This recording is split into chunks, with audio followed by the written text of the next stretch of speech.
रमज़ान का महीना शुरू होने वाला है, लेकिन उससे पहले ही उसकी तैयारियां शुरू हो जाती हैं। काफ़ी अच्छा लगता है जब अपने घर की हम डीप क्लीनिंग करते हैं, डीआईवाईज़ रेडी करते हैं और घर की ग्रॉसरी वगैरह लाते हैं।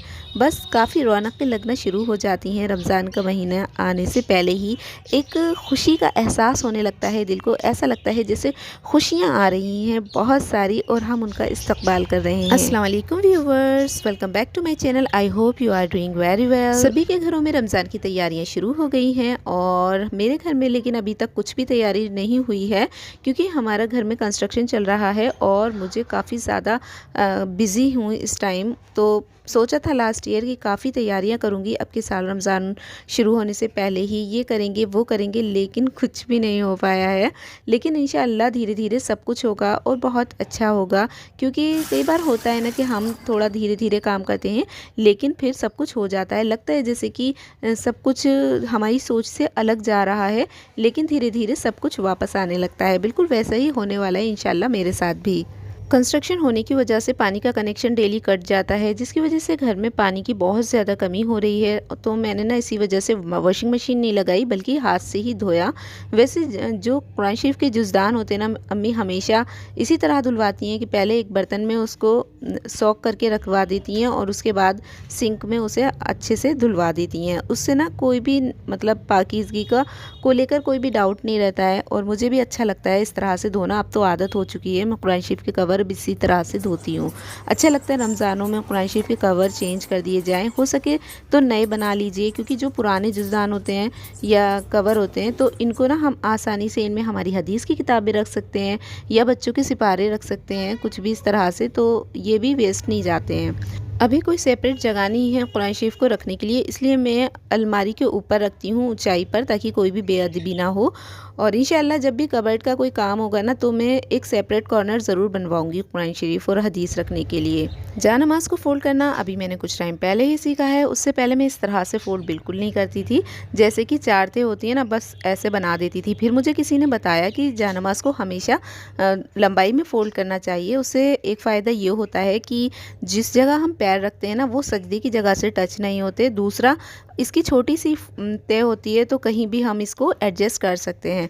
तो करीब 1 साल से मैं इसी टेक्निक से जानमाज़ फ़ोल्ड करती हूँ। इन काम के अलावा डीआईवाई करना रमज़ानों में मेरे लिए मस्ट होता है। मुझे रमज़ान डेकोरेशन बहुत ही पसंद है। मैं अपने घर को पूरे को सजाना चाहती हूँ, लेकिन इतना तो नहीं हो पाता। लेकिन फिर भी मैं कुछ डेकोरेटिव आइटम्स ज़रूर बनाती हूँ, डीआईवाईज़ बना लेती हूँ, क्योंकि ये काफ़ी सस्ते पड़ जाते हैं और अच्छे भी लगते हैं। इस बार जो डीआईवाई बनाया है मैंने, वो बहुत ही प्यारा बना है, मेरी उम्मीद से ज़्यादा अच्छा लगा। तो उसके लिए मैंने ये एक बेकार पड़ा हुआ थर्माकोल का पीस लिया था। ये बिल्कुल ऐसे ही किसी चीज़ में आ गया था। सिद्रा इसे बार बार फेंक देती थी और मैं इसे बार बार उठा लाती थी, क्योंकि मुझे पता था इसका फ्यूचर बहुत ही ब्राइट है। मैंने जो लास्ट ईयर बनाया था ना, ये वाला मून और स्टार हैंगिंग था, ये वॉल पर हैंग कर देती थी, बहुत अच्छा लगता था। उसी से स्टार ड्रॉ कर लिए थे, रखकर इजीली ड्रॉ हो गए थे, और एक चांद कट कर लिया था। इसे कट करने के लिए मैंने छुरी का इस्तेमाल किया था। इस छुरी को ना गैस पे रख के थोड़ा सा गर्म कर लिया, तो जो थिकनेस थी काफ़ी ज़्यादा थी थर्माकोल की, इजीली कट हो गई। अगर आप किसी ब्लेड वगैरह से कट करते हैं ना थर्माकोल को, तो वो इतनी अच्छे से कट नहीं हो पाता है, टूटने का डर रहता है। लेकिन इससे बिल्कुल भी आपका थर्माकोल ख़राब नहीं होता और बहुत ही आसानी से कट हो जाता है। अगर इसके एजेस आपको थोड़े से अच्छे स्मूथ नहीं लग रहे हैं ना, तो वो भी हो जाएंगे, टेंशन की बात नहीं है। अभी हम इस पर वॉल पट्टी अप्लाई करेंगे। तो वॉल पट्टी ली हमने, उसमें थोड़ा सा पानी डाल के एक थिक सा पेस्ट बना लिया था और मून और स्टार दोनों को पूरा कवर कर दिया था इस वॉल पुट्टी से, और 2-3 घंटे के लिए इसे रख दिया था ताकि ये ड्राई हो जाए। और जब ये ड्राई हो गया था ना, तो हमने जो एक सैंड पेपर आता है उससे ही हल्के हाथ से रब कर दिया था और ये अच्छे से स्मूथ हो गया था। उसके बाद हमने इस पर फेविकोल अप्लाई किया। फेविकोल अच्छे से अप्लाई करना है कि कोई भी कॉर्नर बचना नहीं चाहिए। अगर बच जाएगा ना, तो ग्लिटर उस पर नहीं लगेगा। उसके बाद हमने इस पर ग्लिटर डाल दिया था। ये आसानी से मिल जाता है, बहुत ही सस्ता। हमने 20 रुपये का ग्लिटर ख़रीदा था, 2 डिब्बियाँ छोटी छोटी सी 10 रुपये की एक आई थी, और उसमें ये आसानी से बन गया था। और बेस बनाने के लिए हमने बचे हुए थर्माकोल का यूज़ किया। इस पर हमने एक फोम शीट अप्लाई कर दी थी। ये वाली फोम शीट ना स्टेशनरी शॉप पर ईजीली अवेलेबल है और 10 रुपये की मिल जाती है। इस पर स्पार्कल लगाने की या कोई भी ग्लिटर लगाने की ज़रूरत नहीं होती, डायरेक्ट इस पर लगी हुई आती है। तो हमने पहले एक स्टार इस तरह से लगाया है, देख सकते हैं आप, और उसके ऊपर हमने टूथपिक की हेल्प से चांद भी लगा दिया है। और एक टूथपिक हमने साइड में लगाई थी और एक इसकी बैक में, ताकि ये बिल्कुल भी हिले डुले नहीं। और एक टूथपिक लगा करके हमने स्टार को भी इसमें स्टिक कर दिया था। और ये DIY बनकर इतना प्यारा लगा, यकीन मानिए जिसने भी देखा पूछा कि किस तरह से बनाया है। आप भी इसको ज़रूर ट्राई करिएगा, जो भी आपके घर आएगा ना वो आपसे ज़रूर पूछेगा आपने कैसे बनाया।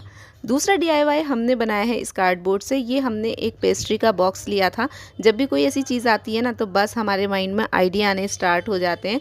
इसका हमने एक मून कट किया है और इस पर हम अच्छे से फेविकोल अप्लाई करेंगे। उसके बाद हमने ली है ये फोम शीट, ये भी 10 रुपीज़ की आई थी और इसे हमने फेविकोल से ये आसानी से स्टिक हो जाती है कार्डबोर्ड पर, तो लगा दिया। और जो छोटे छोटे टुकड़े थे ना, उससे जो बचा हुआ पार्ट था वो भी हमने कवर कर दिया था। तो दोनों साइड में हमने इसी एक फोम शीट का यूज़ किया है। अब जो इसमें जॉइंट्स दिख रहे हैं ना, इसकी टेंशन लेने की ज़रूरत नहीं है, बहुत आसानी से कवर हो जाएंगे। तो हमने इसके लिए ये लेस ली है, ये जो दुपट्टे वगैरह पे लगती है ना लेस, ये वही है। अगर आपके किसी पुराने दुपट्टे पे कोई लेस लगी हो आप वो भी यूज़ कर सकते हैं, और आप एक अलग से भी कोई ले सकते हैं अगर ख़रीदना चाहें तो। वैसे ये सिर्फ 30 रुपीज़ की हमें मिली है, 10 रुपीज़ मीटर, तो हमने वही ले ली है। और इसे आसानी से थोड़ी थोड़ी दूरी का गैप देते हुए इसको हमने लगाया है। अगर आप बिल्कुल बराबर बराबर लगाएंगे तो भी लगा सकते हैं, लेकिन उस तरह से आपकी जो लेस है वो ज़्यादा लगेगी, तो हमने थोड़ा थोड़ा गैप दे दिया। इसके बाद हमें एक स्टिक चाहिए थी, कैसी भी स्टिक हो, छोटी मोटी बड़ी लंबी कैसी भी चलेगी, बस मीडियम साइज़ हो तो और ज़्यादा अच्छी बात है। उस पर हमने ये एक जो वो होती है ना, सिकिया बोलते हैं वैसे तो इसे, यहाँ पर आपके यहाँ क्या बोलते हैं, ये पतली सी लेस आती है जिसमें एक समोसा लेस भी कहते हैं इसे, उसको रैप कर दिया है। बस स्टिक को घुमाते जाइए, अपने आप ही रैप हो जाती है, और लास्ट में इसे फेविकोल की हेल्प से स्टिक कर दीजिए, तो बहुत ही आसानी से आपकी ये वाली स्टिक बनकर रेडी हो जाएगी। अब हमें चाहिए था एक बेस, तो बेस के लिए हमने ये, हमारे घर में कंस्ट्रक्शन चल रहा था तो वहीं से बदरपुर और सीमेंट का पेस्ट है, आप घर पे बना भी सकते हैं। और एक प्लेट में हमने पहले सरसों का तेल लगा दिया था और उसके बाद इसके अंदर हमने इस स्टिक को स्टिक कर दिया है। इस तरह से आप देख सकते हैं जैसे हम कर रहे हैं, बस इसे ऐसे ही लगा दीजिए।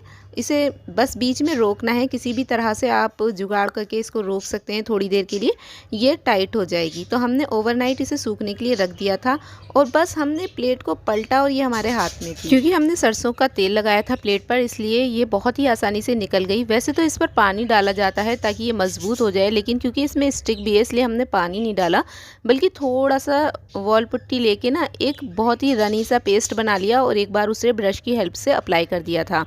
उसके बाद हमने फ़ौरन ही इस पर एक वॉल पट्टी का थिक पेस्ट बनाया और फिंगर की हेल्प से अच्छी तरह से अप्लाई कर दिया। इसे अब हम सूखने के लिए रख देंगे। सूखने के बाद हमने एक और फोम शीट ली है सिल्वर कलर की, और इस प्लेट से जिसमें हमने ना ये बनाया था ना नीचे का बेस, उसी प्लेट से हमने एक सर्कल ड्रॉ करना है और उसे फिर कट करके निकाल लेना है। सर्कल कट करने के बाद हम इसका जो रेडियस है वो निकाल लेंगे। तो मैंने इसे पेन से ही नाप लिया है और बीच में एक पॉइंट लगा देंगे। अब इस पॉइंट तक हम इसे कट कर लेंगे कहीं से भी, या फिर आप इसको इस तरह से फोल्ड करके इसका सेंटर निकाल सकते हैं और 1/2 सेंटीमीटर पर इस तरह से कट कर दीजिए। अब ये इजीली बेस पर स्टिक हो जाएगा। तो फेविकॉल या ग्लू गन की हेल्प से हम इसे इस पर चिपका लेते हैं। बहुत आसानी से चिपक जाएगा ये। और ये रहा हमारा इस DIY का फाइनल लुक, जो बहुत ही प्यारा लग रहा है बिना किसी लाइट्स के। इसमें इतनी ज़्यादा शाइनिंग है और इतना खूबसूरत लग रहा है कि आपको इसे कोई भी लाइट से डेकोरेट करने की ज़रूरत नहीं है, लेकिन अगर आप कर देंगे तो और अच्छा लगेगा। अभी मुझे कुछ और DIYs भी बनाने हैं अपने प्रेयर कॉर्नर के लिए, तो इंशाल्लाह नेक्स्ट वीडियो में वो मैं आपको ज़रूर दिखाऊँगी। आई होप आपको ये दोनों DIYs पसंद आए होंगे। अगर पसंद आए हैं तो एक लाइक ज़रूर करिए, चैनल को सब्सक्राइब कर लीजिए। ऐसे ही अच्छे अच्छे वीडियोस हम आपको देते रहेंगे। तो मिलते हैं अपनी नेक्स्ट वीडियो में, तब तक के लिए अल्लाह हाफिज़। दुआओं में याद रखिएगा।